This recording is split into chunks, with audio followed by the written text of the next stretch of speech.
Assalamualaikum warahmatullahi wabarakatuh.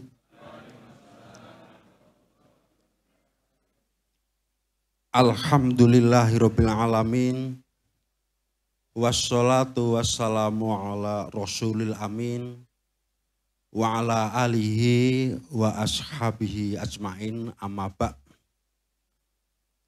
Ikhwan fiddin rahimakumullah.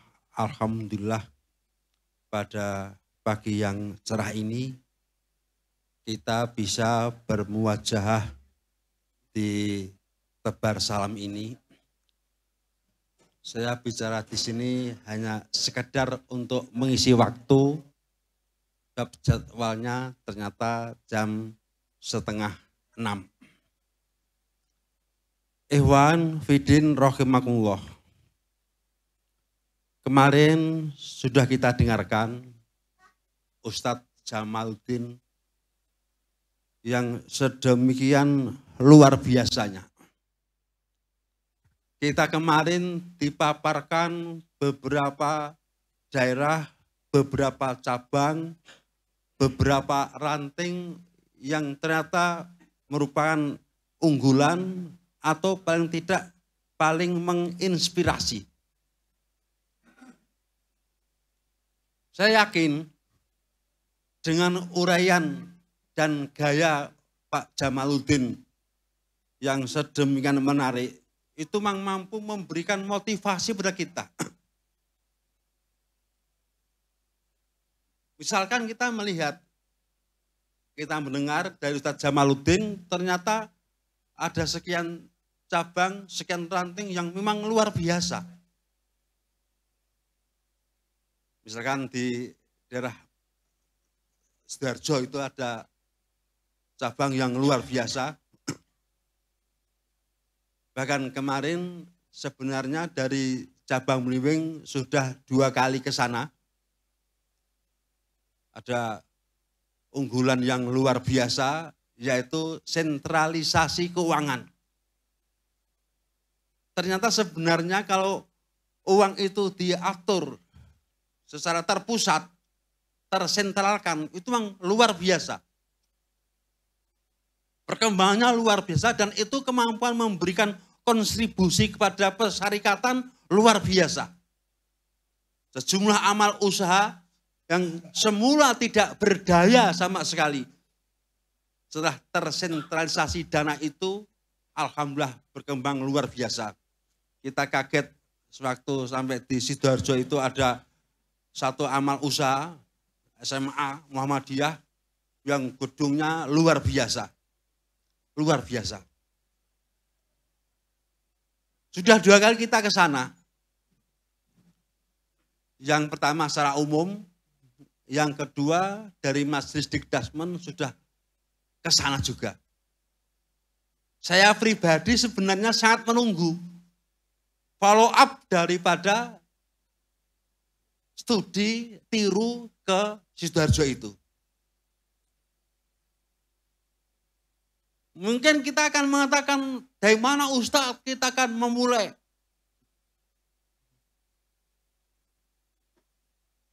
Sebenarnya kalau andai kata kemarin ada satu pertemuan khusus menindaklanjuti, akan ada masukan-masukan dari teman-teman, termasuk masukan dari saya sendiri bagaimana kita bisa memulai di cabang Mliwing ini dengan sesuatu yang luar biasa.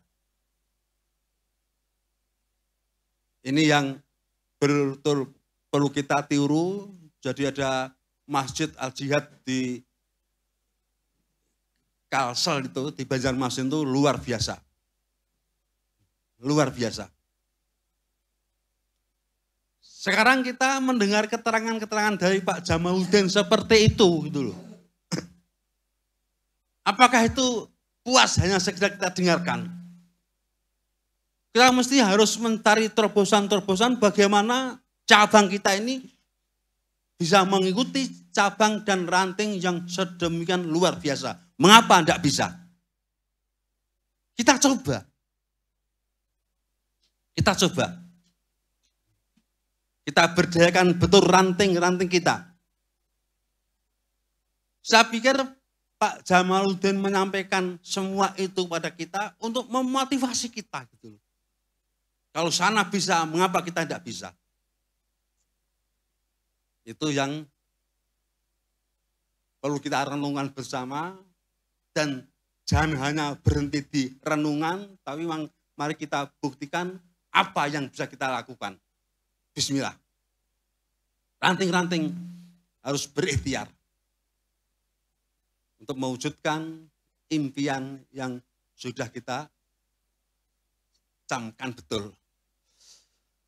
Kemudian begini, ikhwan fidin rahimakumullah. Kalau dari cabang kita memang ada yang sangat menonjol. Mungkin itu bagi Pak Jamaluddin termasuk cabang yang sangat memberikan inspirasi, adalah KMM. Saya kan pernah bertanya pada Ustaz Jamaluddin, karena acara LPCR sewaktu diselenggarakan di Goa, Makassar. Cabang bimbing ini mendapatkan undangan juga dari LPCR PP Muhammadiyah. Kebetulan saya sendiri yang saat itu diminta oleh PCM Blimbing untuk datang ke Goa Makassar itu. Ada teman lain yang ikut membersamai, Ustadz Andika, Ustadz Fauzi, datang ke sana. Saya pada saat itu mencoba mempertanyakan kepada Pak Jamaluddin. Jadi memang kebetulan saya dengan Pak Jamaluddin agak dekat. Pernah saya sama tugas saya dari Itmam Pusat ke daerah mana yang Banyu Biru mana? Yang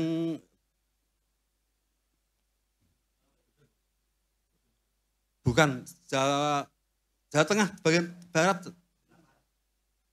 Dekat Banyumas itu dekat Banyumas sih sana lagi. Bukan Brebes, masuk Brebes. Bukan. Nah, saya kebetulan pada saat itu bertugas dengan Ustadz Jamaluddin, saya dari Itmam Pusat, kemudian Ustadz Jamal dari Muhammadiyah Pusat. Jadi kami agak punya kedekatan dengan beliau. Jadi saya tanya pada beliau waktu di Makassar itu, Ustadz, Blimbing itu saya lihat hampir semuanya standar-standar saja gitu. Rumah sakit belum punya.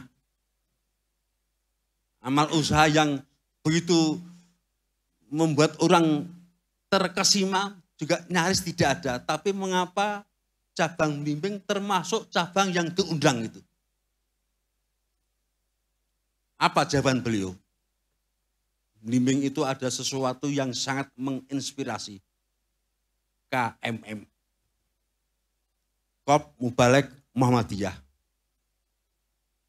Satu-satunya cabang yang berhasil menyelenggarakan KMM dengan segala kegiatannya yang luar biasa, itu baru cabang Blimbing.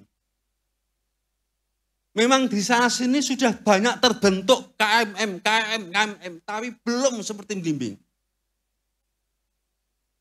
Belum seperti Blimbing.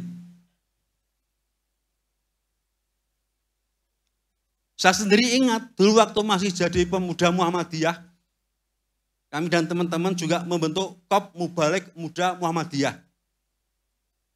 Yang anggotanya diambil dari ranting-ranting. Tapi kesalahan kami pada saat itu, ini KMM hanya sekedar istilahnya pembekalan. Seminggu sekali berkumpul di cabang, ada pembekalan sebagai anggota Kop Mubalek Muda Muhammadiyah. Tidak diterjunkan. Akibatnya apa ya? Walaupun kami sudah mengikhtiari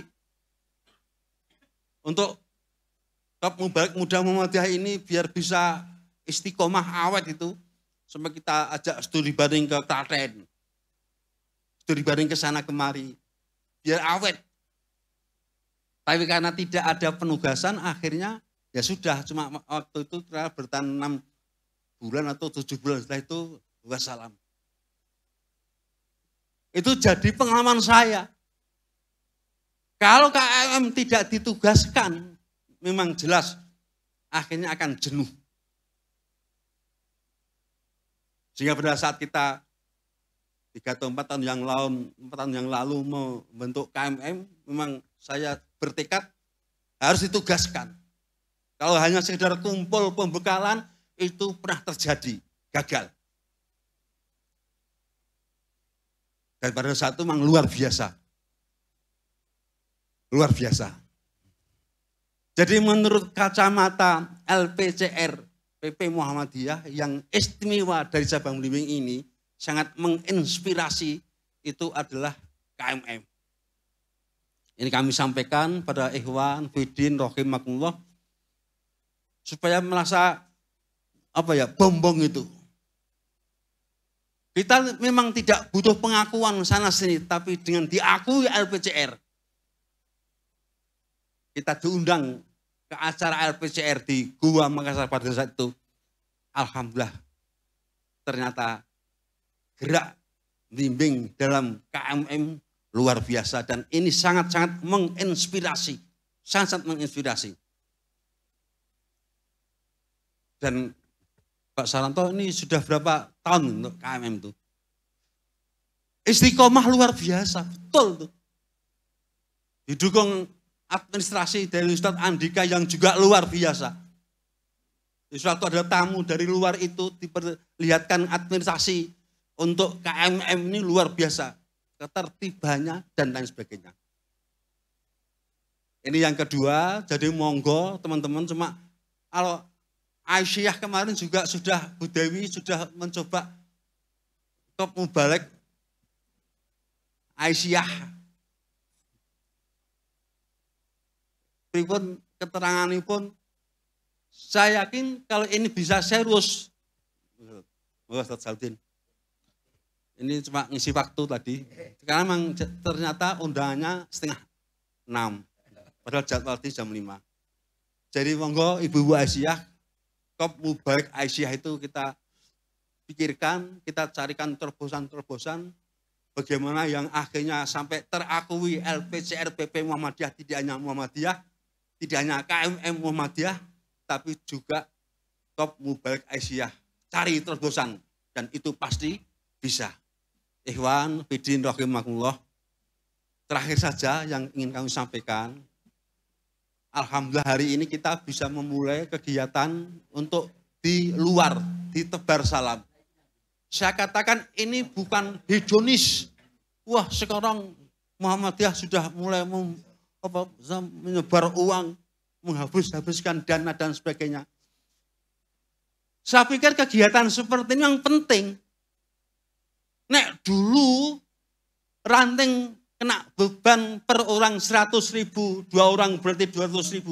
Itu memang dulu terasa berat. Tapi sekarang ini uang 100 bagi ranting itu tidak terasa sama sekali. Tidak terasa.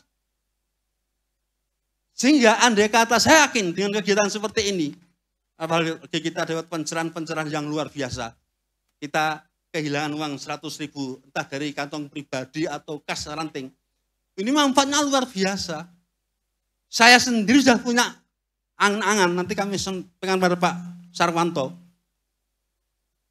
Muhammadiyah cabang Blimbing ini yang menonjol adalah KMM-nya.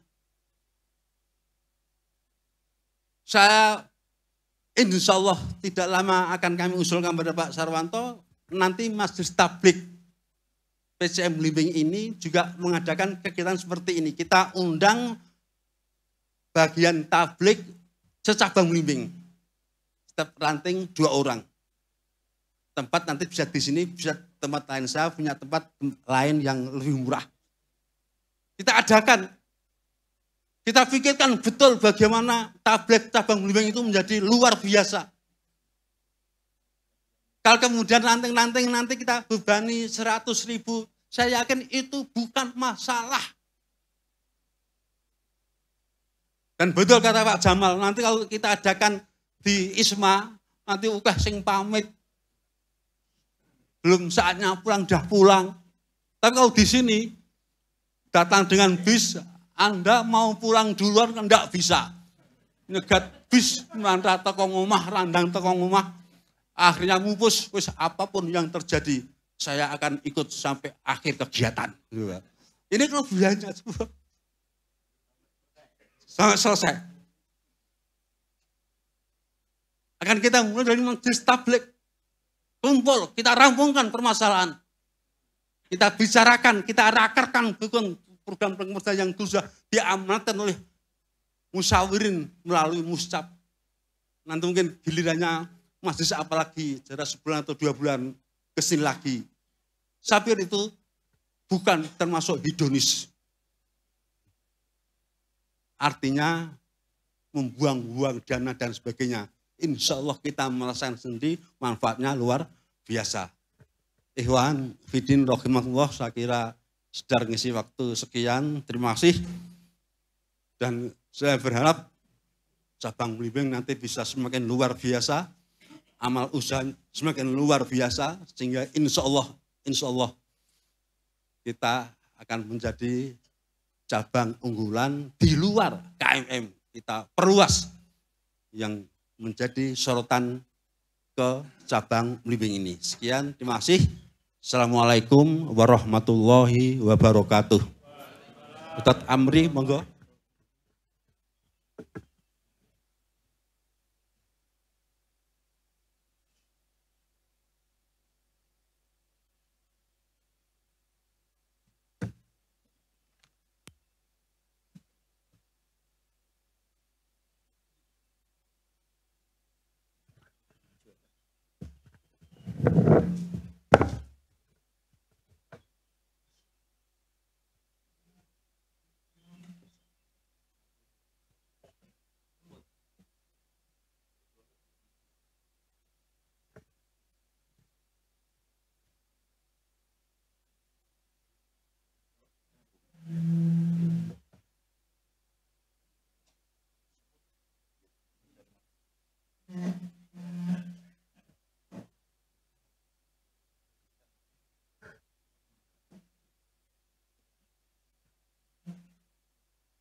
Bismillahirrahmanirrahim. Assalamualaikum warahmatullahi wabarakatuh.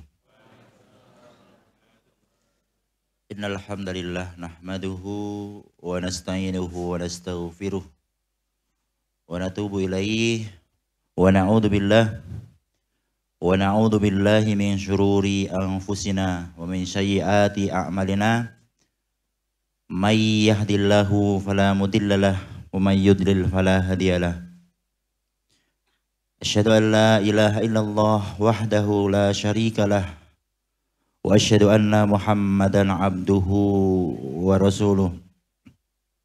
Qala ta'ala ya ayyuhalladzina amanu taqullaha haqqa tuqatih wa la tamutunna illa wa antum muslimun. Shadaqallahul adzim. Alhamdulillah, segala puji bagi Allah alladzi anzala sakinata fi qulubil mu'minin. Allah Tuhan yang telah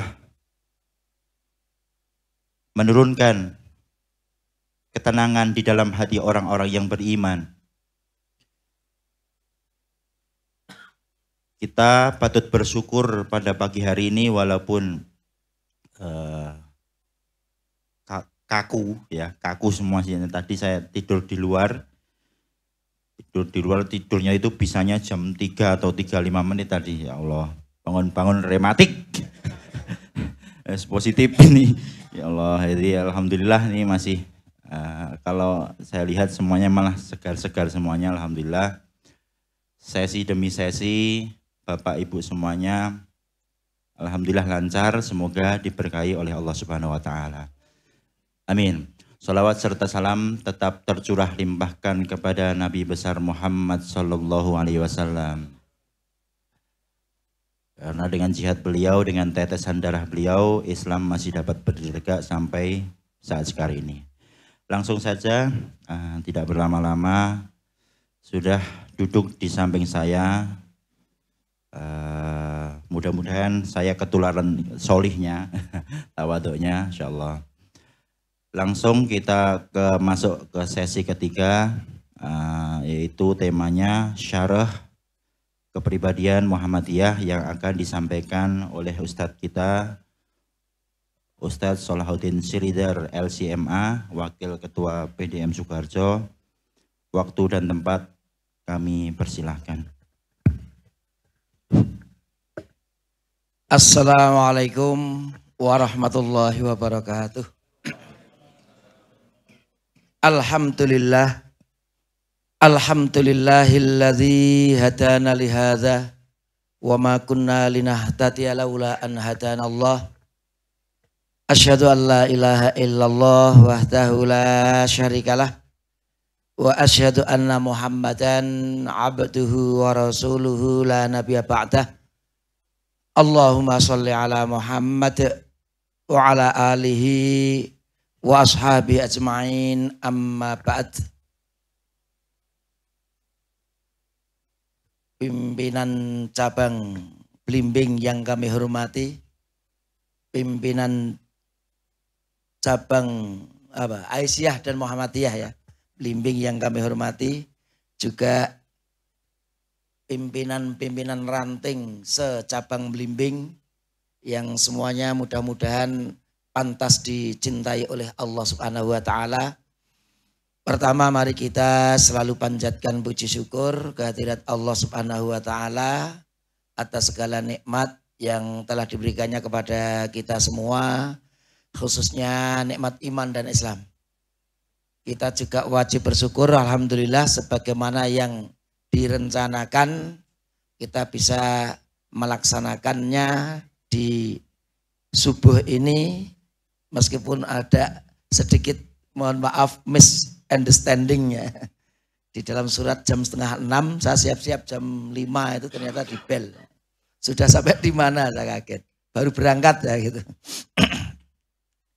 Bapak-bapak, ibu-ibu sekalian yang berbahagia, kebetulan saya diminta mengkaji tentang syarah kepribadian Muhammadiyah. Ini langsung saja to the point untuk mengejar waktu. Ini sekarang ini di Muhammadiyah biasanya diadakan ideopolitor. Saya juga sudah mengikutinya. Jadi pusat itu mengundang wilayah, wilayah mengundang daerah. Tapi daerah kelihatannya sudah mengundang wilayah, cabang belum. Itu acaranya ideopolitor. Ini berkaitan dengan ideologi Muhammadiyah, politik Muhammadiyah, dan organisasi Muhammadiyah. Jadi temanya tentang ideopolitor. Saya mendapatkan jadwal untuk membahas tentang syarah. Syarah ini penjelasan, keterangan, tafsir, kira-kira begitu. Kepribadian Muhammadiyah. Lah ini tentunya matannya, ini kalau di dalam ilmu hadis ada matan, ada syarah. Kalau matannya berarti ada kepribadian Muhammadiyah. Kemudian matan itu akan coba kita syarah. Kita jelaskan, tentunya penjelasannya tidak bisa 100% seperti yang dimaksudkan oleh yang membuat kepribadian ini, yang memutuskan ini. Tema-tema yang nanti masuk dalam kajian ideologi Muhammadiyah itu sebenarnya cukup banyak. Tentunya kita bisa membahas tentang muqaddimah anggaran dasar Muhammadiyah. Kita bisa membahas masalah 5 di dalam Muhammadiyah. Kita membahas tentang Khitoh Palembang. Apa itu Khitoh Palembang? Itu ada. Kemudian ada kepribadian Muhammadiyah, ini tahun 62. Kemudian MKCH, ini juga biasanya dikaji juga. Saya sering kali ya temanya MKCH. Baru saat ini saya diberi tema kepribadian Muhammadiyah. Biasanya MKCH atau di bawahnya nanti. Ada Khitoh Ponorogo. Khitoh Ujung Pandang 71. Khitoh Surabaya 78. Ini dikaji satu-satu bisa ini. Kemudian manhaj tarjih dan metode penetapan hukum dalam tarjih Muhammadiyah. Diputuskan pada tahun 89. Yang saya sering mengisi ya ini, manhaj tarjih dan pengembangan pemilikan Islam yang diputuskan di tahun 2000. Kemudian ada PHIWM, ini juga biasanya dikaji-kaji juga dalam kajian Baitul Arqam seperti ini. Pedoman hidup Islami warga Muhammadiyah. Ada Khitoh Denpasar, dakwah kultural Muhammadiyah, pernyataan pikiran jelang 1 abad, pernyataan pikiran Muhammadiyah abad kedua. Ini juga tema-tema kajian, termasuk ini negara Pancasila sebagai Darul Ahdi Wasyahadah, Indonesia berkemajuan. Ini mulai 2015 sudah didengung-dengungkan, kita juga biasa menyebut Muhammadiyah adalah yang berkemajuan itu mulai tahun 2015. Nah, ini risalah pencerahan tahun 2029. Ini beberapa tema yang biasanya dikaji di dalam Ideopolitor Muhammadiyah. Kembali saya akan mengkaji tentang syarah kepribadian Muhammadiyah.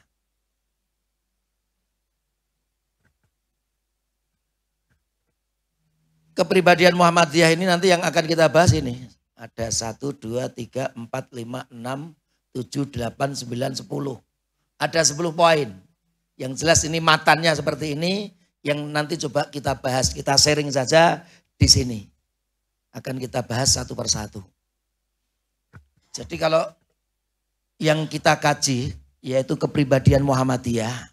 Ini ternyata diputuskan pada muktamar yang ke-35 tahun 1962. Kalau sekarang saya umur berapa? 52 ya. Ini sudah 62 ya, kira-kira 62 tahun yang lalu ya berarti. Sekarang sudah 2024.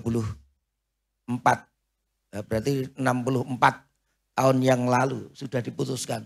Jadi memang sudah cukup lama konsep kepribadian Muhammadiyah ini.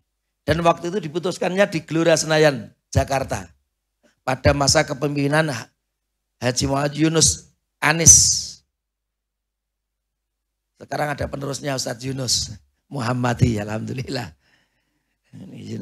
Kemudian dari asal pikiran beliau, kemudian dibentuklah tim.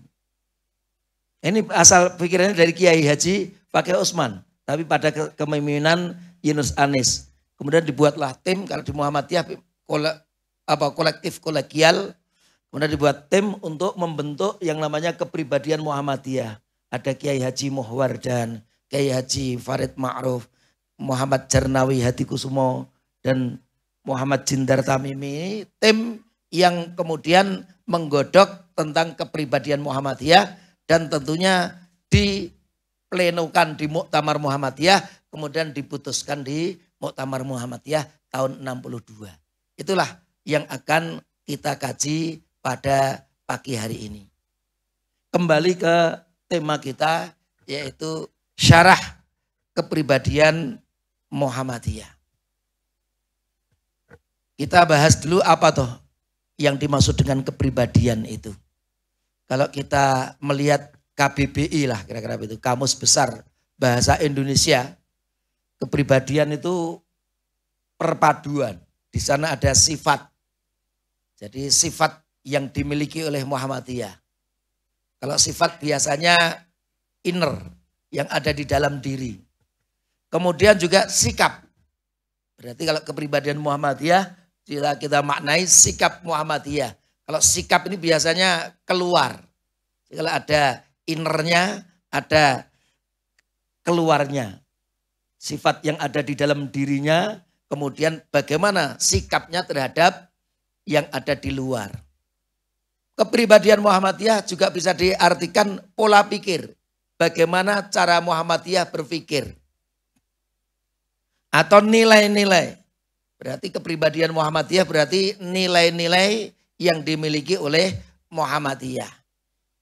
Yang kepribadian itu tentunya mempengaruhi individu agar berbuat sesuatu yang benar sesuai dengan lingkungannya. Ini makna dari kepribadian.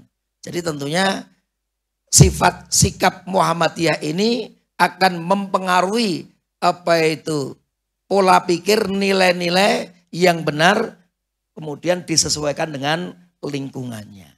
Ini kalau kita memahami kepribadian Muhammadiyah.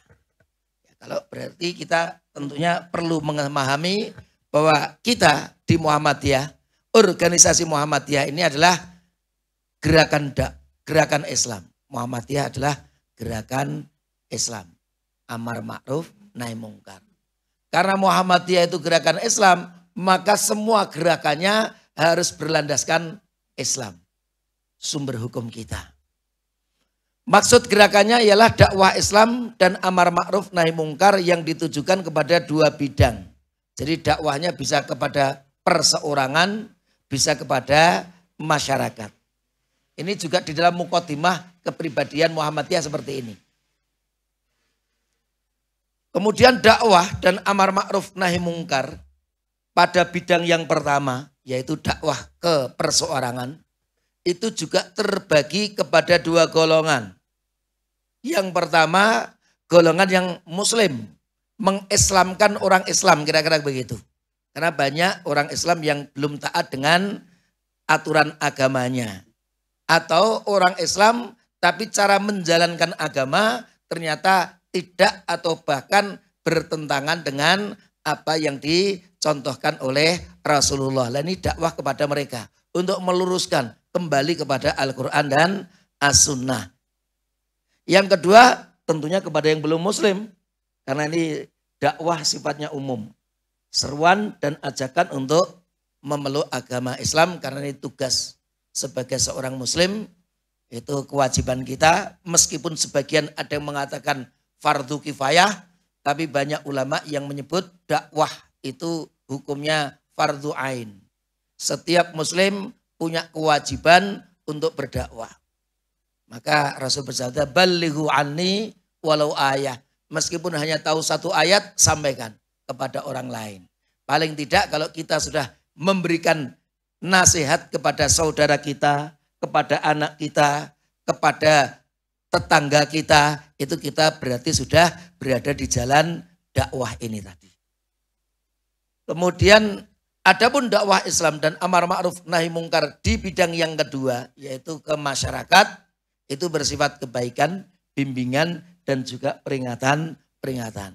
Kesemuanya itu dilaksanakan dengan dasar takwa dan mengharap ridho Allah Subhanahu wa ta'ala. Dengan melaksanakan dakwah Islam dan amar ma'ruf nahi mungkar dengan caranya masing-masing yang sesuai, Muhammadiyah menggerakkan masyarakat menuju tujuannya. Jadi semua dakwah itu sebenarnya dalam rangka untuk melaksanakan tujuan dari organisasi kita, yaitu terwujudnya masyarakat Islam yang sebenar-benarnya. Dalam segala bidang, di bidang pendidikan, di bidang kesehatan, di bidang sosial, itu dakwah kita lewat bidang-bidang semuanya itu tadi, tapi tujuannya satu, agar masyarakat Islam itu benar-benar menjalankan ajaran sesuai dengan aturan agama kita. Ini dasar dan amal usaha Muhammadiyah. Ini disebutkan dalam muqaddimah kepribadian Muhammadiyah. Saya singkat saja untuk kita pahamkan dulu sebelum nanti kita kaji satu persatu dari 10 tema itu tadi. Ini masih pembukaannya. Kita bacakan saja. Dalam perjuangan melaksanakan usahanya menuju tujuan terwujudnya masyarakat Islam yang sebenar-benarnya, di mana kesejahteraan, kebaikan dan kebahagiaan luas merata. Muhammadiyah mendasarkan segala gerak dan amal usahanya atas prinsip-prinsip yang tersimpul dalam muqaddimah anggaran dasar Muhammadiyah. Jadi kita juga perlu juga membaca kembali anggaran dasar Muhammadiyah, yaitu ini. Ini 1, ada 2, 3, ini anggaran dasar Muhammadiyah. Kita lewati saja, nanti dibaca. Ini juga menjadi salah satu referensi untuk membuat atau memutuskan yang namanya kepribadian Muhammadiyah. Pedoman amal usaha dan perjuangan Muhammadiyah.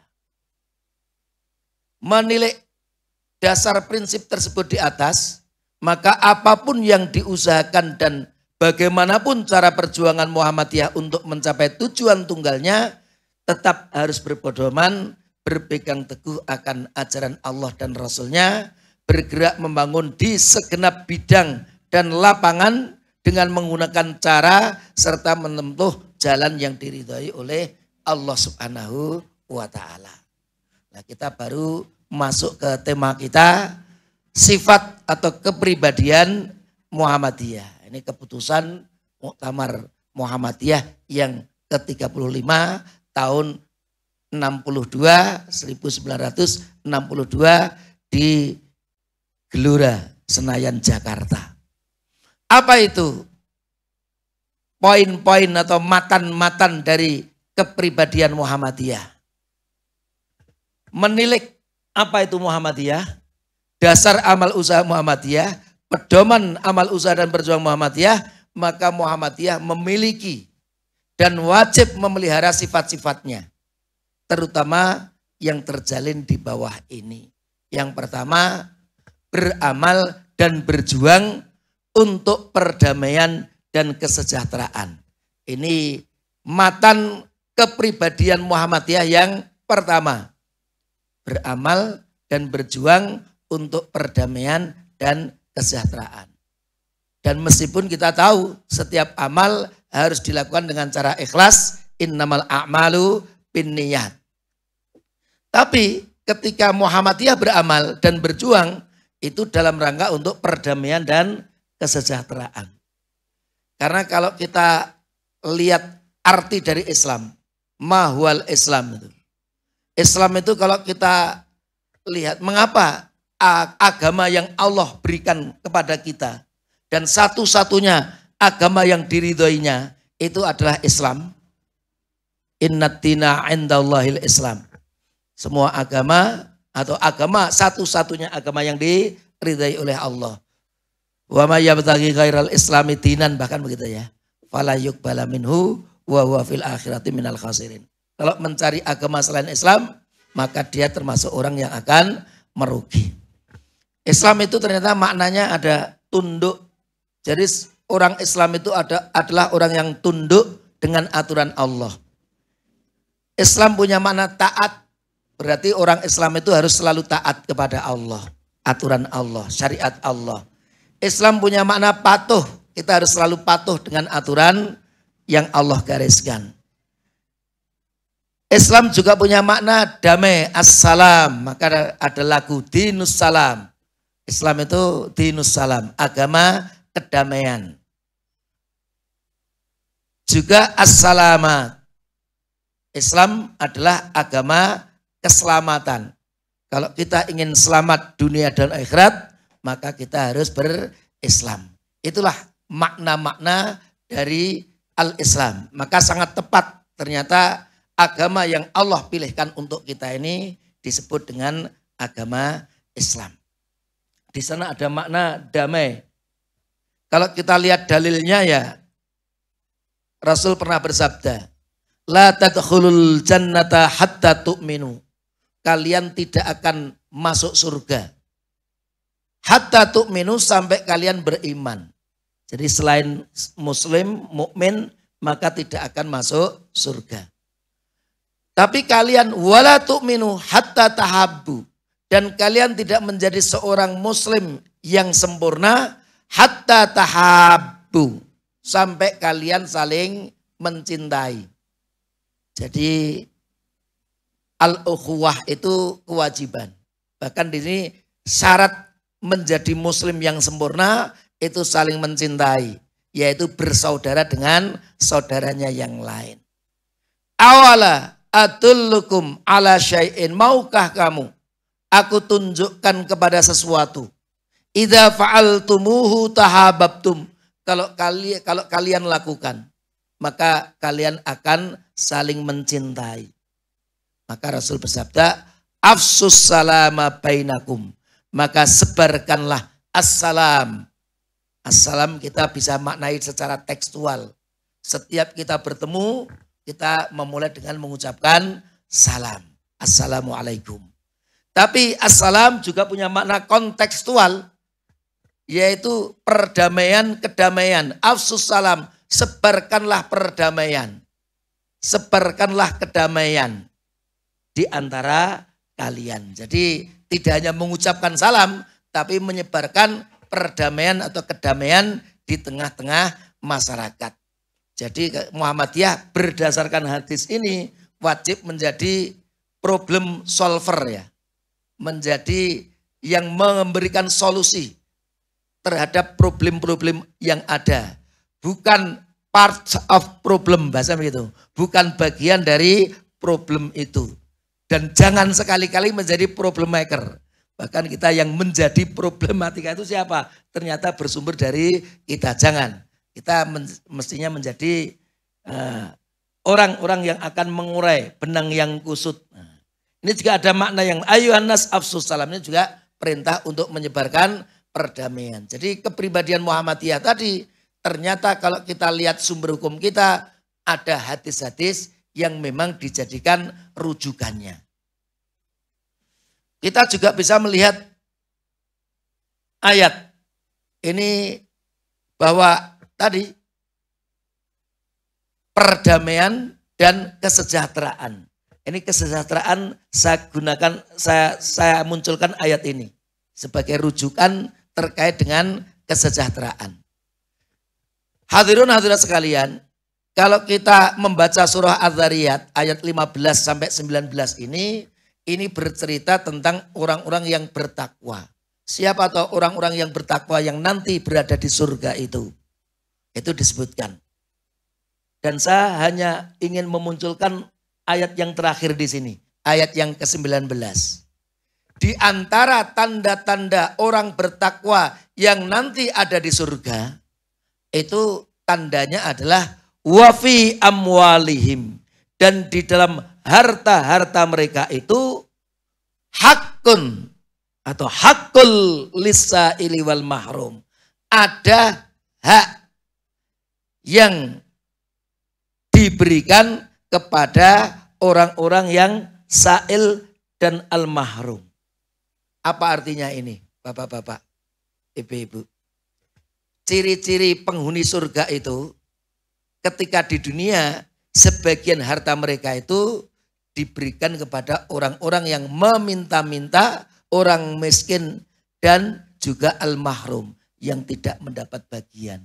Kok ada istilah as-sa'il kemudian ada al-mahrum. Ini maksudnya apa ini? Ini tentunya berkaitan dengan zakat atau sedekah kita.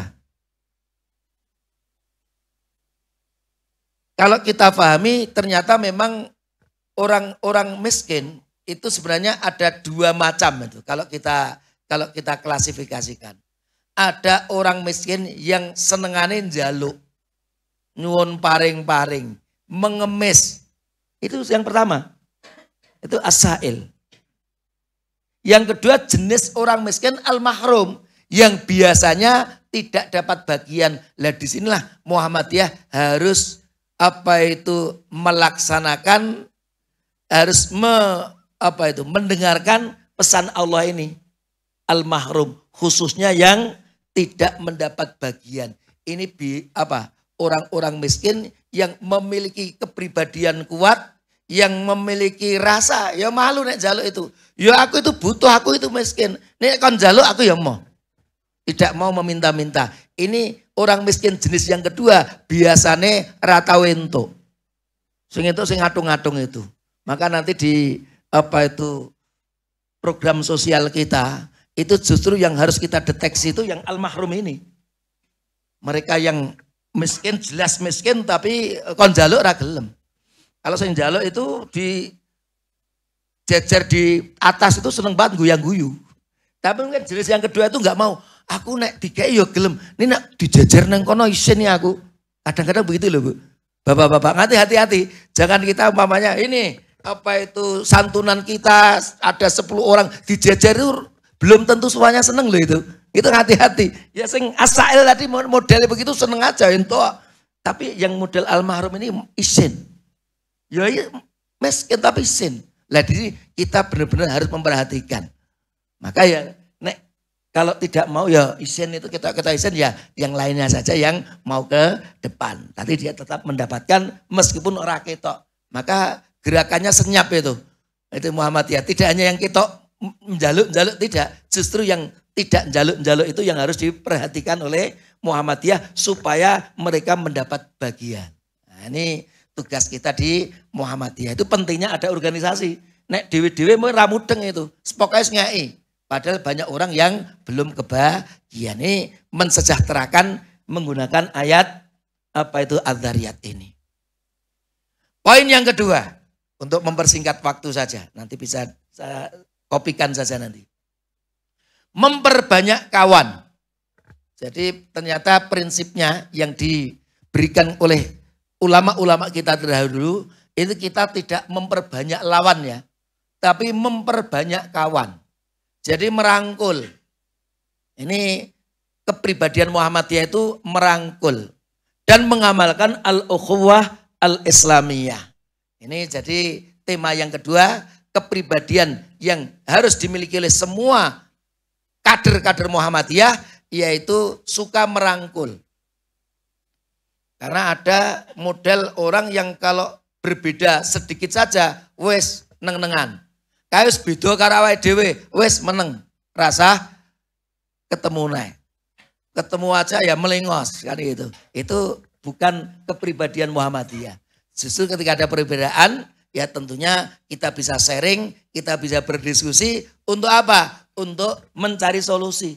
Bertemu, mencari solusi. Bukan kemudian neng-nengan. Nah, karena prinsip atau kepribadian kita itu memperbanyak kawan. Tentunya salah satu caranya dengan mengamalkan al-ukhuwah al-islamiyah. Al-ukhuwah itu memang persaudaraan. Dan persaudaraan itu memang bermacam-macam. Dan nanti pun juga dalam kajian bermacam-macam itu. Persaudaraan itu. Ada ad-dairiyah. Kedairahan. Ini podo-podo norjone. Ini semangat sama-sama dari apa itu cabang belimbing mamanya. Ini daerah. Atau syakbiyah, kesukuan, watoniyah, nasional, ini podo-podo WNI, sesama WNI, kan gitu. Nah, kita jalin apa itu al-ukhuwah al-watoniyah. Kemudian al-basyariyah, al-basyariyah itu ya sesama manusia, persaudaraan sesama manusia. Dan yang kita sebutkan terakhir al-islamiyah, ukhuwah yang dijalin berdasarkan apa itu akidah, yaitu agama kita. Lah tentunya ukhuwah yang paling universal yang terakhir ini. Dulu waktu saya SD itu punya teman dari apa itu Jati Sobo gitu aja udah waduh karo Norjo itu sadoh itu Jati Sobo itu. Tapi begitu saya masuk Assalam ternyata teman-teman itu ada yang dari Papua, ada yang dari Makassar. Itu teman sekamar itu, Wireng itu ada itu. Wah, ini saudara kita juga. Ini sudah tingkatnya nasional ini. Tapi begitu saya belajar di Baghdad, itu beda itu. Dulu Jati Sobo itu termasuk jauh itu tempatnya Pak April itu. Saya anggap jauh itu dari Sayangan. Tapi setelah di Baghdad itu ketemu teman Bugis. Ada banyak teman Bugis, asalnya Makassar. Tapi jadi tonggo. Kamu mana? Makassar. Oh Makassar tonggone Jawa kan gitu. Karena di Baghdad ketemunya. Ketemu juga teman-teman dari Medan itu. Ada juga dari Aceh itu jadi dekat semuanya. Tapi itu semuanya kalau tidak dibangun dari ajaran agama, maka semuanya tetel. Apalagi hanya koalisi politik itu ya. 5 tahun ganti ini. Hari ini koalisi, besok jadi musuhan gitu ya. Maka ada yang katanya sakitnya tuh di sini gitu ya. Dulu didukung, sekarang nundungan gitu. Nah itu akhirnya begitu. Kenapa? Ukhuwahnya tidak dijalin atas dasar Islam atau atas dasar akidah. Tapi kalau kita berukhuwah ini dasarnya adalah akidah. Insya Allah tidak hanya neng dunia saja. Sampai di akhirat mudah-mudahan kita bisa reuni seperti ini lagi. Di surganya Allah subhanahu wa ta'ala saling mendoakan. Inilah kepribadian yang harus dimiliki oleh setiap warga, apalagi kader Muhammadiyah. Kalau para ulama kita akan memberikan memberikan tingkatan ukhuwah itu. Yang pertama itu at-ta'aruf.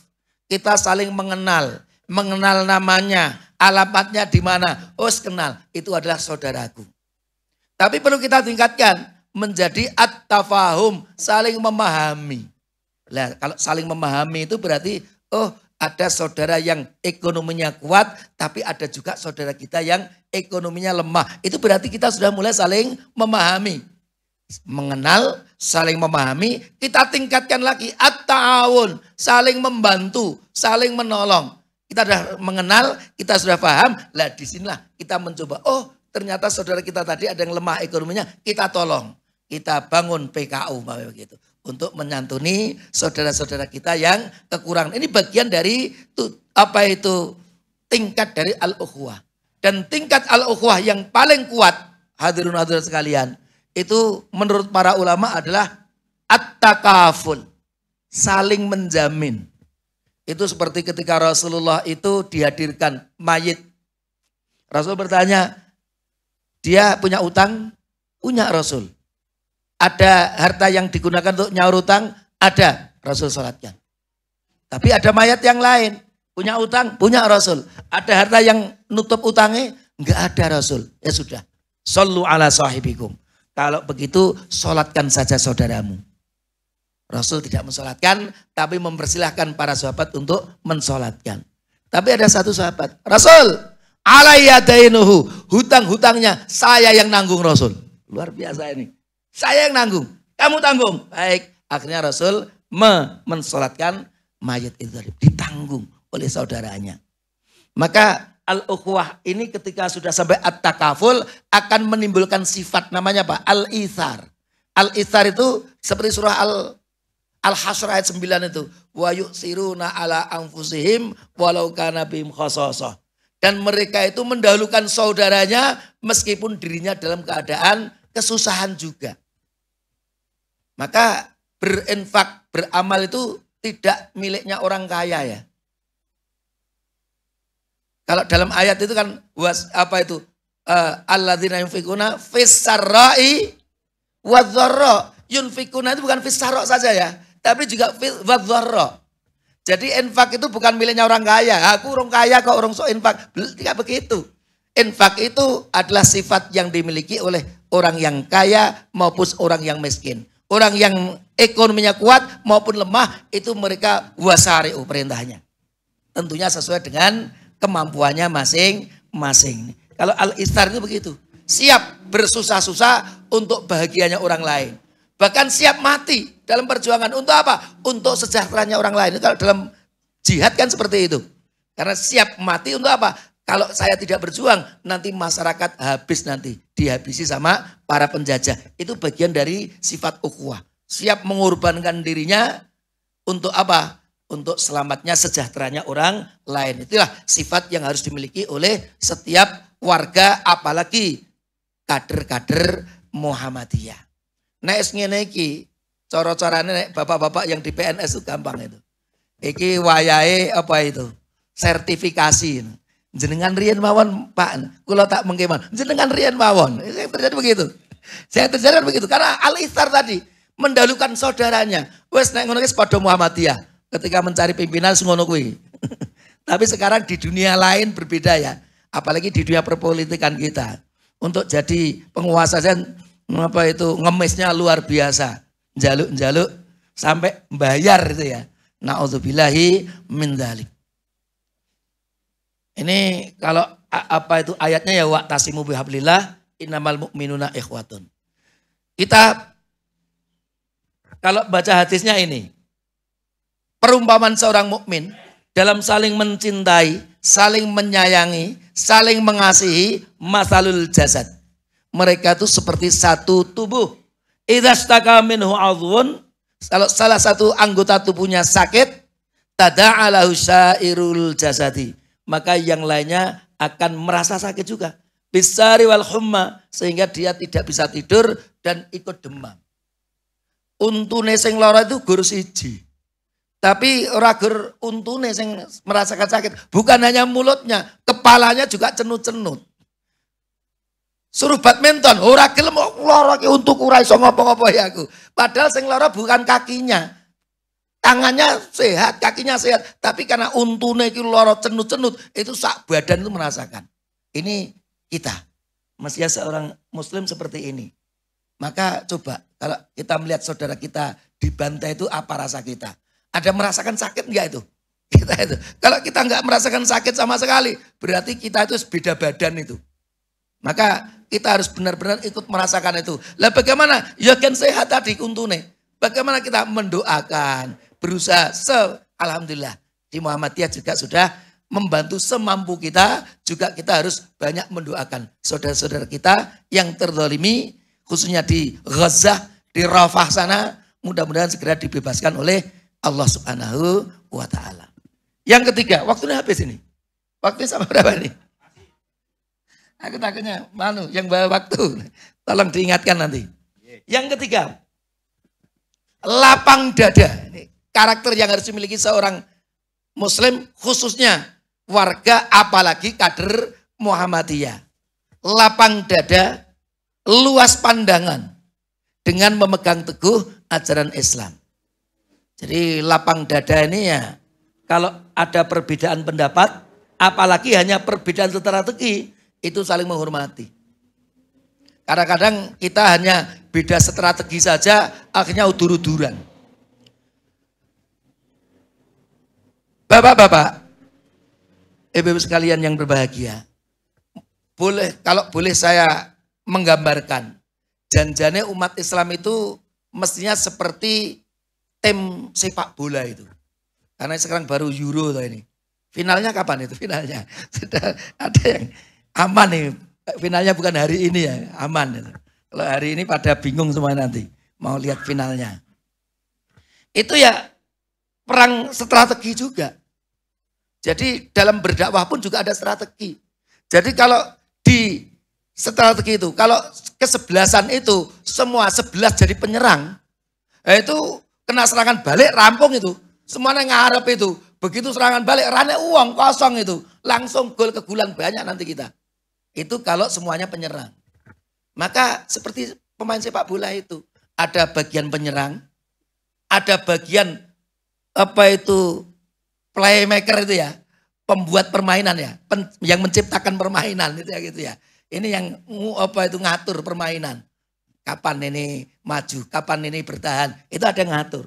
Ada juga backnya itu. Bagian back itu harus ada juga. Bahkan kipernya juga harus ada. Kalau komplit insya Allah timnya bagus.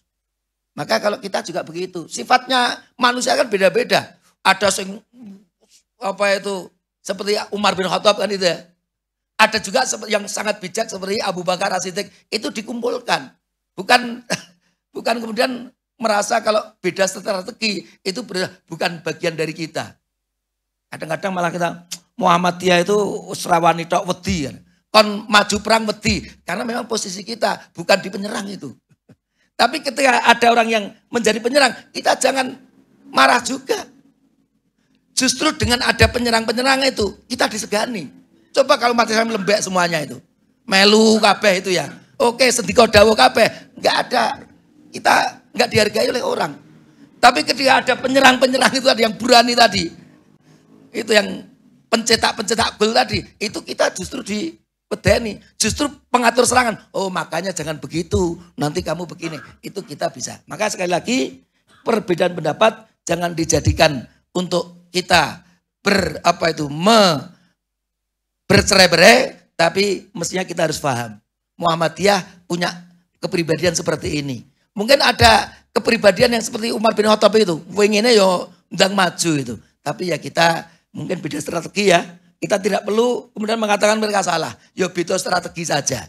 Ya mudah-mudahan dengan banyak strategi ini dakwah kita, perjuangan kita justru akan mendapatkan ridho dari Allah Subhanahu wa Ta'ala. Pemaaf, luas. Lapang dada juga punya arti pemaaf. Mudah memaafkan. Jadi karakter Muhammadiyah. Ada salah, maafkan. Kalau sekarang banyak orang beda sholatnya saja Israel ketemu. Kono cara sholat. Ndak ini sholatnya itu dino Senin, ya rasa ketemu. Beda Senin atau Ahad itu sudah Senin. Jangan seperti itu. Kita harus ketika ada perbedaan, apalagi seperti itu furu'iyah itu, kita harus benar-benar tetap menjaga ukhuwah tadi. Melihat sesuatu dari berbagai sisi, komprehensif. Ini maka salah satu kepribadian Muhammadiyah luas pandangannya. Karena kadang-kadang begini, Bapak-bapak. Ada kalau saya gambarkan orang yang berpikiran tidak luas itu seringkali seperti gambarnya orang buta. Orang buta melihat bentuk gajah. Ditanya, Pak buta, apa itu bentuknya gajah? Pegang buntute. Wah, gajah itu ternyata seperti ulo lare angon. Karena sing dicekel buntute. Ya ora salah cekel buntute. Tapi yang satu, coba Pak buta yang kedua. Bentuknya gajah itu seperti apa? Ternyata megang belalainya. Siapa bilang kayak ular larangan? Ini kayak ular naga, gede banget ini. Sudah beda itu. Karena yang dipegang beda. Yang satu tanya, Pak buta yang ketiga. Apa bentuknya gajah? Pegang kupingnya. Wah salah kabeh mau. Ora kaya ular. Gajah itu kayak tampah. Tipis ning wombo. Pegang kupingnya. Benar nggak itu semuanya? Benar, gak ada yang salah. Tapi karena memegang hanya sebagiannya saja, maka akhirnya kesimpulannya salah. Bapak-bapak, ibu-ibu.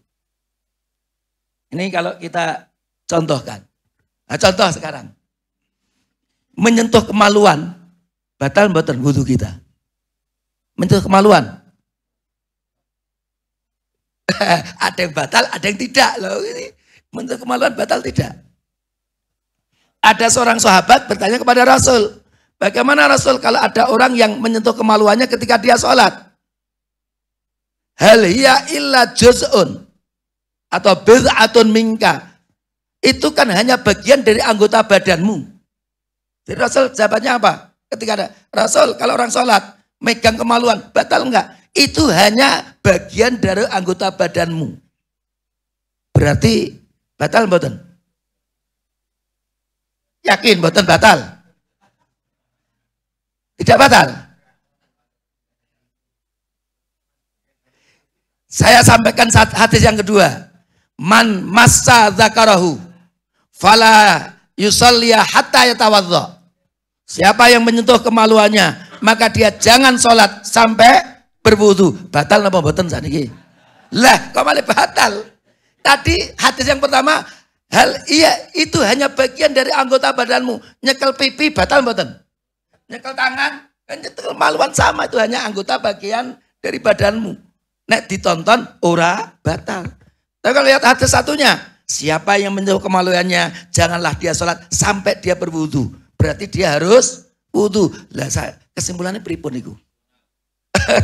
Kondisional. Tadi kalau hanya ngelihat hal hiya juz'un min apa itu tadi, ini hanya bagian dari anggota badanmu, ya berarti nggak batal. Tapi kalau jangan sholat kecuali kalau berwudu, itu berarti batal, harus wudu dulu.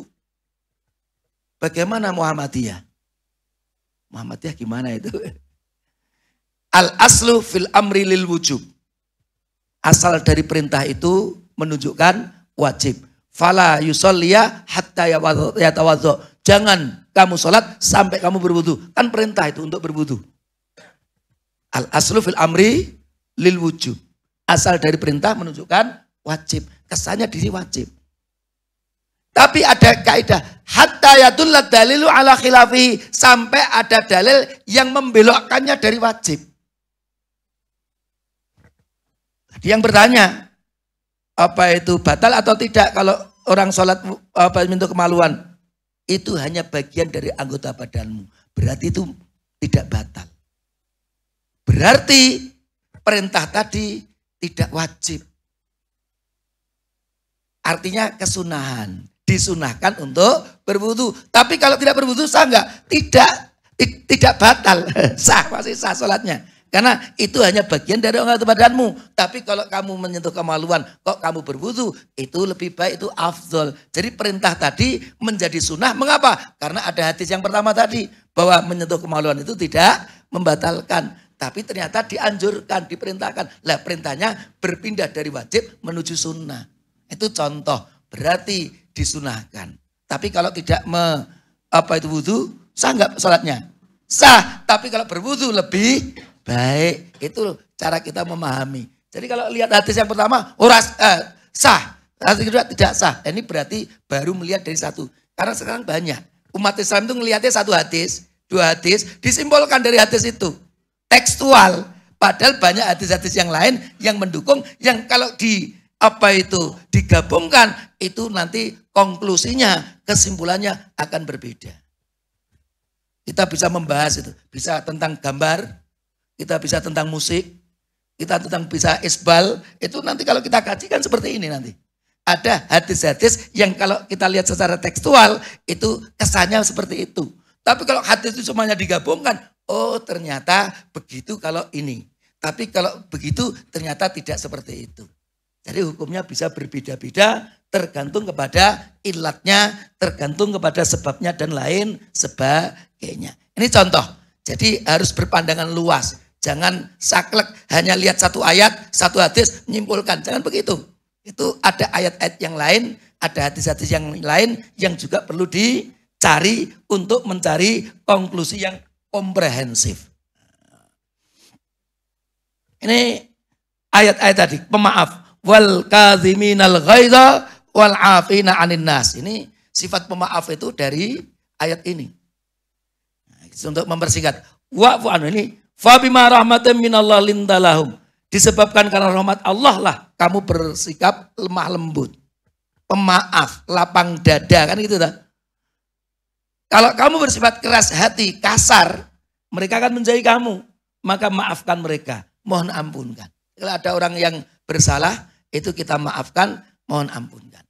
Berat loh itu, tidak semua orang mampu ini. Apalagi berbuat salah kepada kita. Memberikan maaf kepada saudaranya, itu sulit. Padahal jelas itu. Agamane podo, sholati podo, bahkan organisasi podo. Begitu beda itu seneng-nengane rakaruan itu. Nah itu berarti belum memiliki kepribadian Muhammadiyah. Mudah memaafkan saudara kita. Bahkan kita tahu itu benar dan dia salah 100%. Tapi memaafkan kesalahan orang lain. Jangan sampai silaturahim kita terputus. Nah ini sikap atau kepribadian yang harus dimiliki kader-kader Muhammadiyah. Sehingga kalau kita punya sikap ini, insya Allah banyak kawan kita. Tapi kalau sidik-sidik metu, saya beda karo awake dhewe, beda. Kayak beda, kare medel dhewe 10 orang. Begitu ada perbedaan, tinggal 5 dengan 5. Sing 5 A, sing 5 neh B. Tapi sing B itu nanti dalam satu masalah beda lagi. Ya udah, ada lagi. Akhirnya apa? Merateli terus. Ini bukan cara Muhammadiyah, bukan kepribadian Muhammadiyah. Rangkul dari 1 menjadi 5, 5 jadi 10, 10 dari 20. Mari kita bersama-sama saling menasihati kalau ada kesalahan. Itu karakter yang harus dimiliki oleh warga Muhammadiyah. Ini contoh, ini ayat yang saya sebutkan tadi ini. Berpandangan luas itu tadi dalilnya ini. Ciri-ciri orang muslim itu alladzina yastami'unal qaul, yang selalu mendengarkan perkataan dari manapun itu. Fayattabi'una ahsanahu, tapi kemudian yang diikuti yang paling baik, yaitu yang sesuai dengan Al-Qur'an. Maka itulah garisnya Muhammadiyah. Semua pendapat didengar.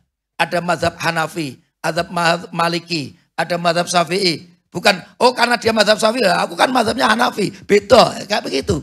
Tapi semuanya didengar dari berbagai mazhab itu. Kemudian didudukkan. Oh ternyata Imam Abu Hanifah alasannya seperti ini. Oh mengapa Imam Abu Hanifah menyentuh menyentuh lawan jenis itu tidak batal? Karena lamastumun nisa itu dipahami dengan majazi. Maksudnya hubungan suami istri. Mengapa Imam Syafi'i mengatakan menyentuh lawan jenis itu batal? Lamastumun nisa dimaknai dengan makna hakiki. Kamu menyentuh wanita. Akhirnya pendapatnya membatalkan wudu.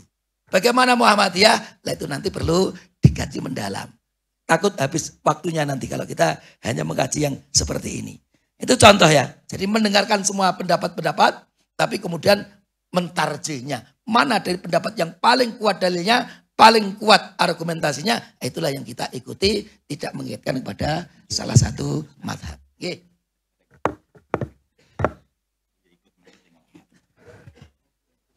Yang keempat.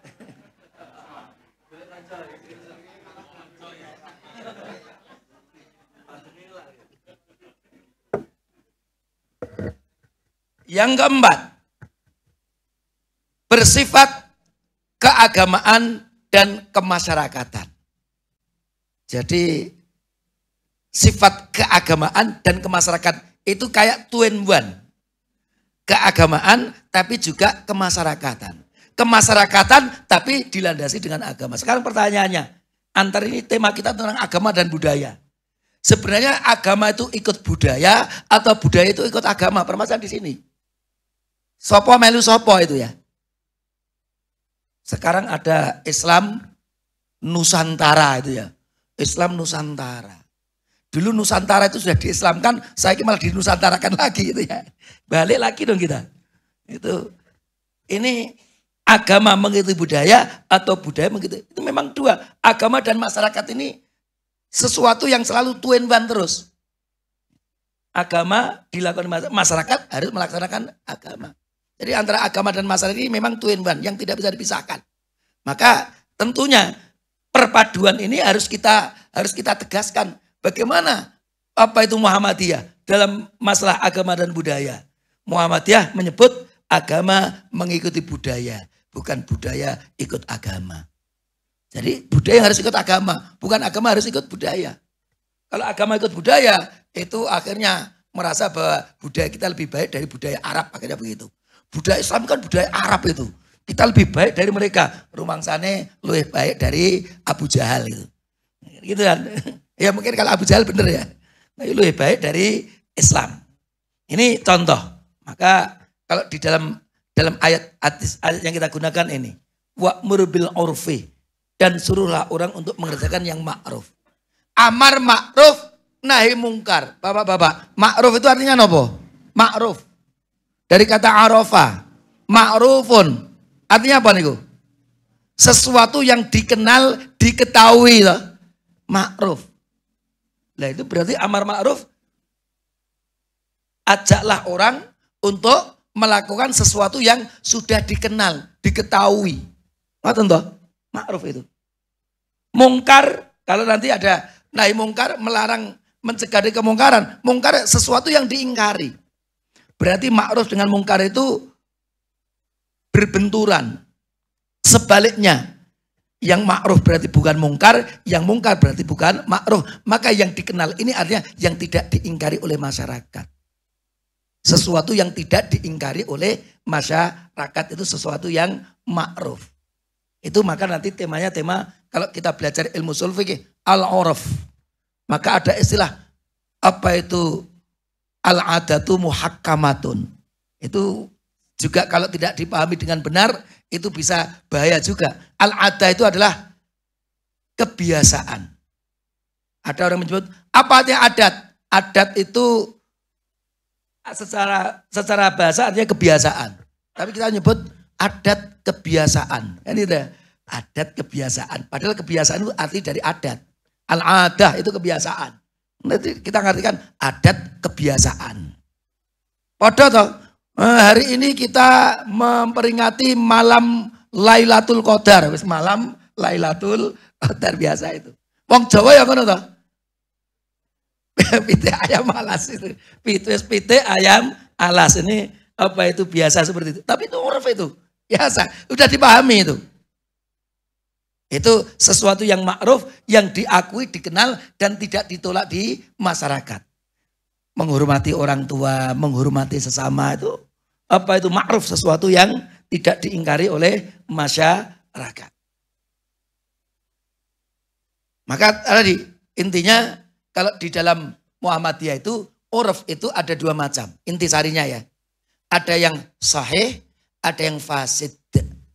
Kalau urufnya itu sahih, apa artinya uruf kebiasaan yang sahih itu? yang tidak bertentangan dengan agama. Ketika Nabi Muhammad datang, tidak semua kebiasaan jahiliyah itu kemudian dihapus, tidak. Apa pakaiannya berubah? Tidak. Pakaiannya enggak berubah. Pakaiannya apa itu umat Islam dengan non muslim di sana tidak berubah, itu ya pakaian yang sebelumnya dipakai. Apakah pernikahannya batal? Si masuk Islam harus nikah lagi? Tidak itu. Kalau keluarga masuk Islam ya sudah bersahadat saja. Diakui tadi. Pernikahan sebelumnya itu tadi. Ini karena menikahnya sebelum muslim, begitu muslim ya bersahadat saja. Tapi dia suami istri, diakui. Mereka umpamanya kalau ada tamu memasakkan macam-macam, enggak dihapus itu kebiasaan yang baik-baik itu. Artinya sesuatu yang kebiasaan yang berlaku di masa yang baik tidak bertentangan, itu silahkan dilanjutkan lagi. Bahkan zaman Rasul begitu. Ketika datang tidak semua namanya itu apa? Orang-orang jahiliyah itu tidak 100% salah sebenarnya. Ada adat-adat yang baik yang tidak dihapus oleh Rasul juga ada banyak. Itu artinya apa? Artinya ini uruf berjalan. Tapi ada uruf yang fasid. Uruf yang fasid itu kebiasaan yang bertentangan dengan agama. Contohnya apa? Ya sesaji kuwi. Minta kepada Allah kok nganggune. Nah, itu nanti minta kepada selain Allah pasti itu. Sing bawa reksa kuburan dan lain sebagainya. Nah, itu berarti uruf yang tidak benar itu. Tidak sesuai dengan perintah agama kita. Itu ada syirik di dalamnya. Maka kita larang yang seperti itu. Seragam apa itu baju adat nggak ada masalah, adat mana saya ada nggak ada masalah, sing penting menutup aurat. Lain adat Jawa itu hanya kemben saja menutup aurat nggak itu? Padahal itu adat kita loh. Nah, maka caranya bagaimana? Dimodifikasi. Yang nggak pakaian pakai jilbab ada nuansa jarinya kan itu toh. Tapi tetap harus menutup aurat. Nganggo cunduk mentul tapi habis jilbaban tunjuk mentul yang jobo. Kan ada nuansa Jawanya, tapi tidak melanggar aturan agama. Boleh, tapi tetap harus tidak bertentangan dengan prinsip agama Islam. Itu cara kita berhubungan dengan budaya. Jadi budaya harus ikut agama. Ketika budaya salah dibenarkan. Kalau budaya itu sudah tidak bertentangan, silahkan. Pakai pakaian batik, kotak-kotak, lorek-lorek, nggak ada masalah. Yang penting menutup aurat kan begitu nanti. Jadi nggak harus sama seperti pakaian Rasulullah. Boleh dengan pakaian persis Rasulullah boleh. Tapi tidak persis juga boleh. Yang penting menutup aurat. Itulah cara berpikirnya Muhammadiyah.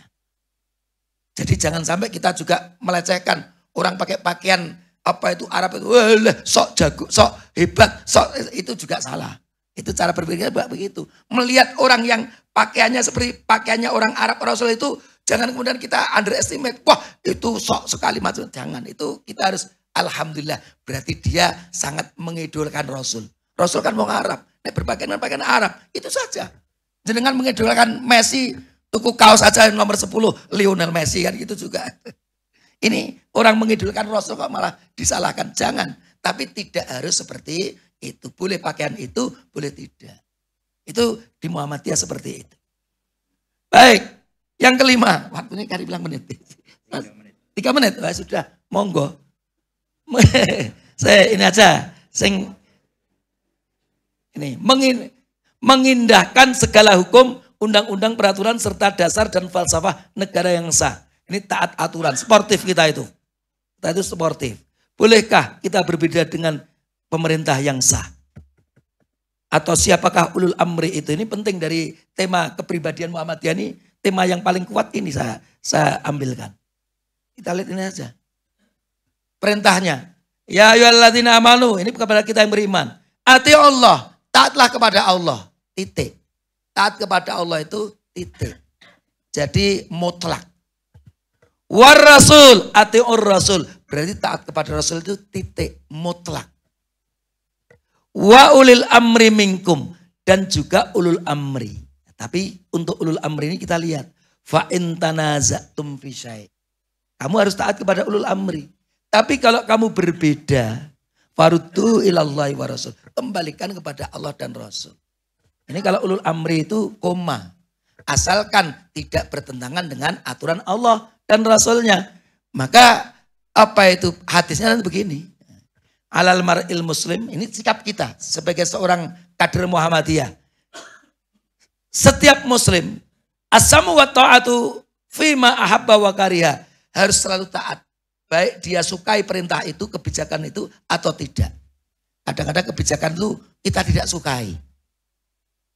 Tapi kalau kebijakan itu tidak bertentangan, apalagi untuk kebaikan, maka tentunya harus kita taat, tetap taat. Illa an yu'mara bi maksiatin, kecuali kalau kamu diperintahkan untuk maksiat.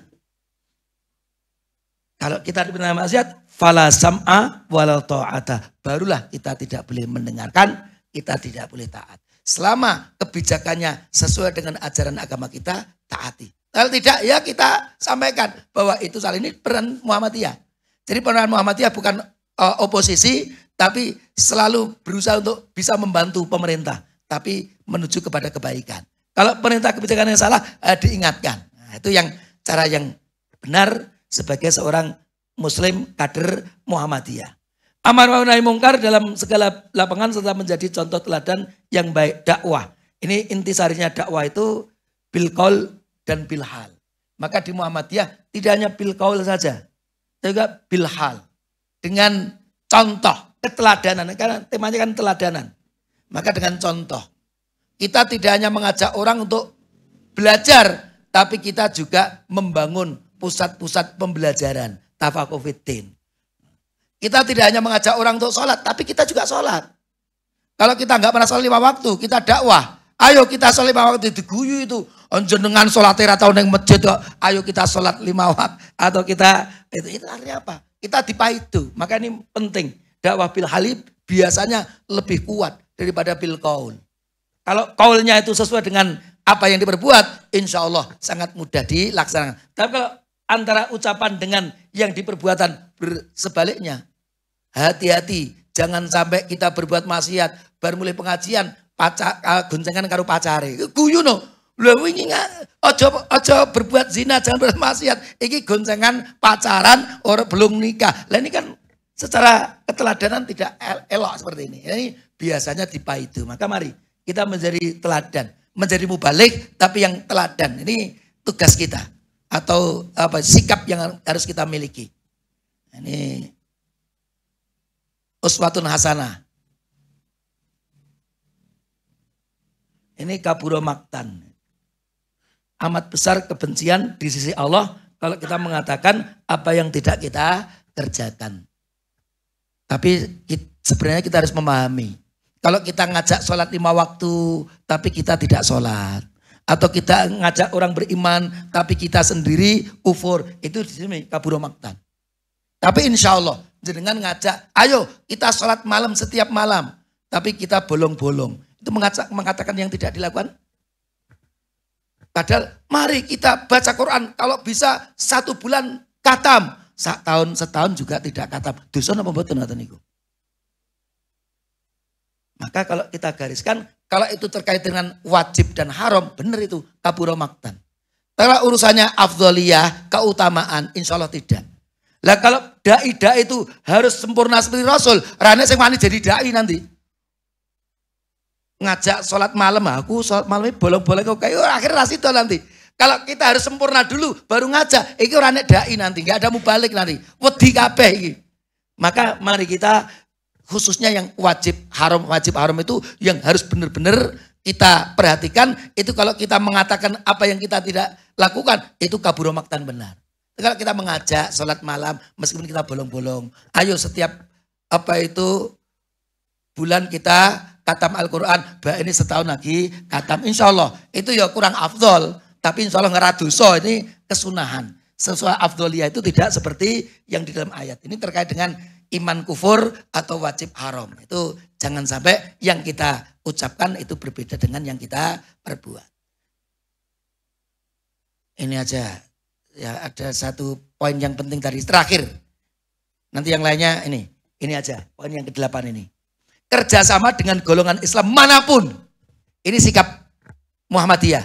Kerjasama dengan golongan Islam manapun juga dalam usaha menyiarkan dan mengamalkan agama Islam serta membela kepentingan Islam.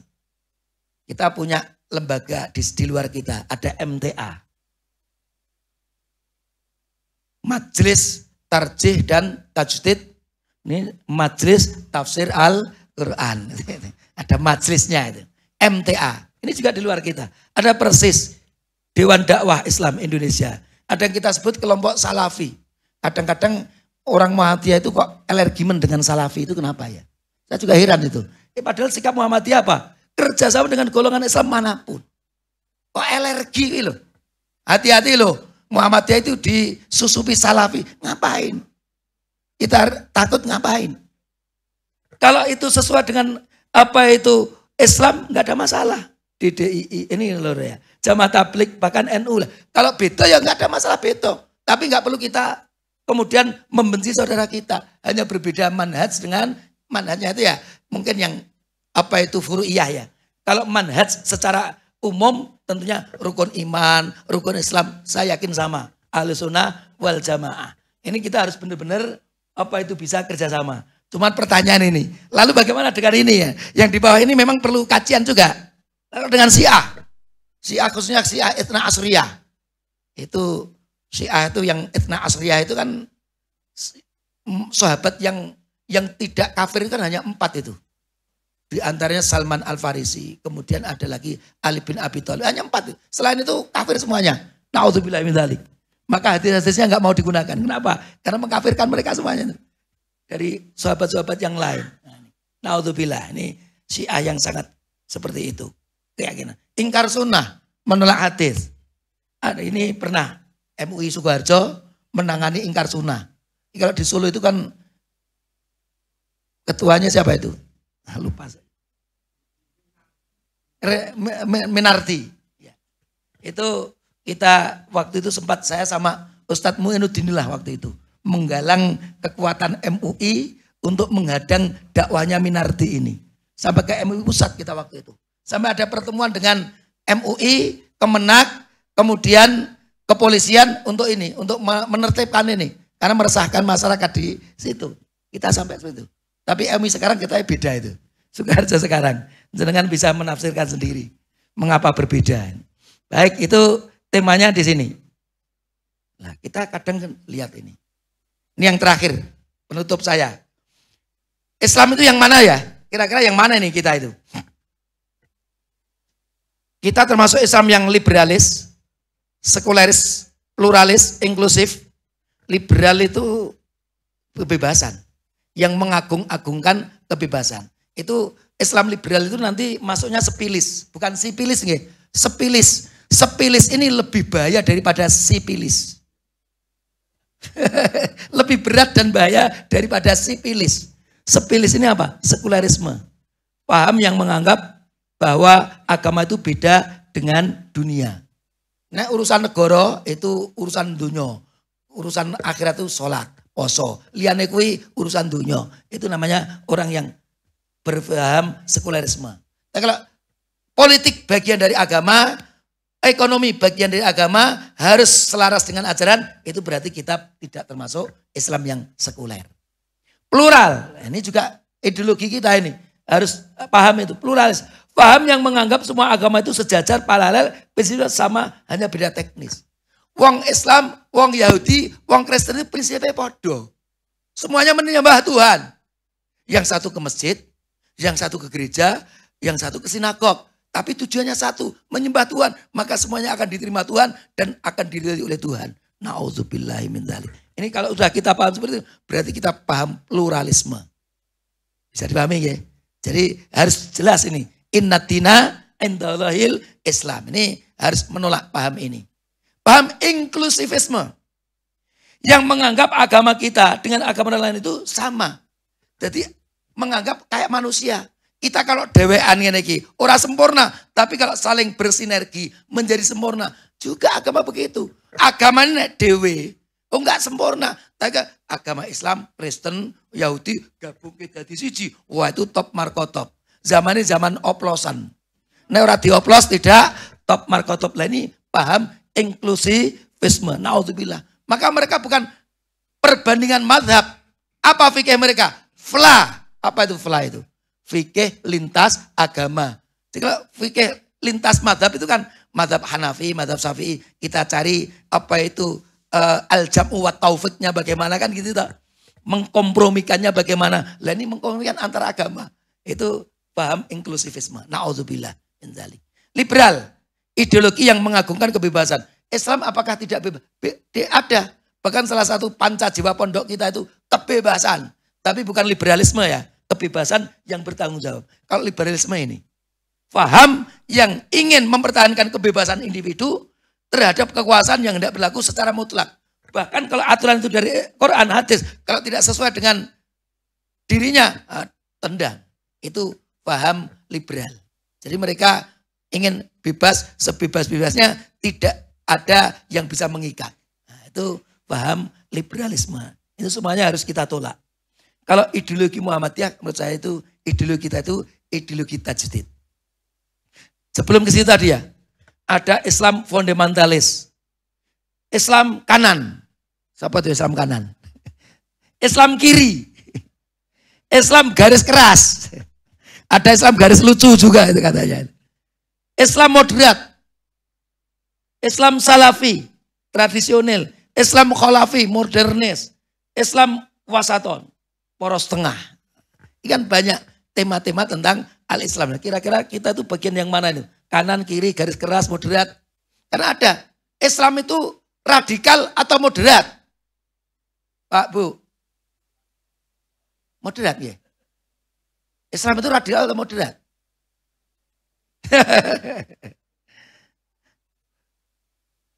Islam itu radikal atau moderat? Kalau kita lihat ini di sini. Ideologi tajdid. Itu ideologi tajdid, bahasa tajdid itu bahasa agama juga. Bahasa hadis. Sabda Rasul, man yujaddidul hadina. Setiap 100 tahun, di awal 100 tahun akan ada seorang mujaddid yang mentajdid apa itu masyarakatnya. Mentajdid agama untuk masyarakatnya. Ini ideologi tajdid kita. Ideologi tajdid itu dibagi menjadi dua. Ada ta'abudi, ada ta'akuli. Ta'abudi itu biasa disebut ibadah mahdhah. Ta'akuli ibadah yang ghairu mahdhah. Nanti kalau yang ibadah mahdhah, tajdidnya salafi. Pemurnian, memurnikan. Kembali kepada Al-Quran hadis, ini terkait dengan at-tajdid as-salafi. Kalau at-tajdid al-khalafi terkait dengan muamalah, perkara-perkara duniawi, maka modernisasi yang sesuai dengan prinsip agama berkemajuan. Maka kalau kita menggunakan ideologi tajdid, mestinya Islam itu punya nilai-nilai moderasi, tapi juga punya nilai-nilai radikal. Contoh, qul ya ayyuhal kafirun la a'budu ma ta'budun. Itu lakum dinukum waliyatin, selesai. Itu bisa didiskusikan enggak itu? Didiskusikan bisa enggak itu? Nabi Muhammad itu dianggap radikal loh itu. Dulu orang Mekah itu penyembah berhala semuanya. Tapi Nabi Muhammad datang untuk melarang penyembahan berhala. Habis ini disebut radikal sekali ini. Seperti Ustadz Yunus ketika kasus Kijing itu. Oh, itu dianggap seperti itu juga toh. Itu Nabi Muhammad kan begitu. Itu orang-orang biasa menyembah berhala. Kemudian ketika ada yang menolak, oh, itu dianggap radikal itu. Jadi Islam punya nilai radikal. Terkait dengan akidah, radikal sekali. Lakum dinukum waliyatin. Inna tina indallahil Islam. Wa ma yabtaghi ghairal islami dina fala yuqbala minhu. Itu radikal sekali. Kita tidak toleransi sama sekali sama orang lain. Maka dalam akidah Islam radikal. Tapi dalam muamalah al-umur ad-dunyawiyah memang Islam itu moderasi. Maka kita punya nilai-nilai radikal terkait dengan akidah kita. Tidak bisa ditawar-menawar. Tapi ketika masalah umur dunyawiyah kita bisa berdiskusi, kita bisa bermusyawarah. Maka punya nilai-nilai radikal, punya nilai-nilai moderasi. Maka kalau ditanya Islam itu moderat atau radikal? Dua-duanya ada di dalam Islam. Punya nilai semuanya itu. Tapi kalau kita bermuamalah dengan orang, lah nilai moderasinya ini yang keluar kenapa? Secara sosial, secara duniawi. Itu yang bisa saya sampaikan. Karena Islam itu ajaran tauhid. Tauhidnya itu sejak Nabi Adam sampai Nabi Muhammad satu. Inna tina indallahil Islam. Tapi syariatnya Nabi yang datang kemudian menyempurnakan syariat sebelumnya. Contoh, syariatnya Nabi Adam. Menikah dengan adik itu boleh. Syariatnya Nabi Adam. Tapi kalau syariatnya Nabi Muhammad, haram itu. Saya mau menikah dengan syariatnya Nabi Adam saja. Nikah dengan adiknya, dengan mbaknya. Haram kalau dalam syariat Muhammad, Nabi Muhammad. Itu artinya. Artinya kalau tauhidnya sama, tapi syariat berkembang. Maka syariat yang harus kita taati, syariatnya Nabi Muhammad. Bukan syariat Nabi Isa, Nabi Musa, Nabi yang lain. Tapi syariatnya Nabi Muhammad Sallallahu Alaihi Wasallam. Itu saja, mungkin sudah terlalu banyak tadi kelebihannya. Saya kembalikan kepada yang membawa azan.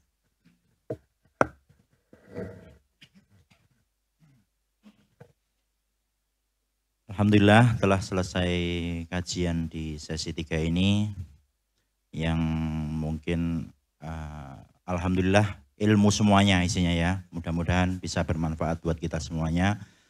Walaupun agak molor ya kita maafkan karena memang tadi undangannya dari Us Andika itu keliru. Nah, alhamdulillah saya juga mendengarkan tadi senang ilmu semuanya. Saya cuma mengambil kesimpulan sedikit tentang memegang kemaluan tadi. Jadi kalau saya menyimpulkan nanti ya kesimpulan kan sendiri-sendiri ya. Anak saya itu memegang kemaluan itu ya enggak batal. Batal kalau berubah bentuk gitu ya Pak ya. Wong namanya kesimpulan ya sendiri-sendiri toh sak-sakku. Nah itu saja. Amatan ya. Ya alhamdulillah nih masih sebenarnya masih banyak 10 door prize itu suruh habiskan sama Mas Nasri. Tapi gimana ini? Caranya gimana ini? Langsung pandim aja ya. Ini langsung apa ada perintah ini. Setelah selesai tolong diumumkan nanti setelah selesai sesi 3, bapak-bapak langsung makan duluan, ibu-ibu senam. Gitu ya.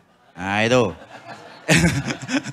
Ngatan ini pesan dari ketua kita, Ustadz Nasri.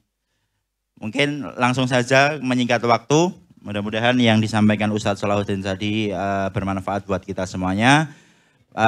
Mohon maaf apabila saya banyak salahnya. Assalamualaikum warahmatullahi wabarakatuh.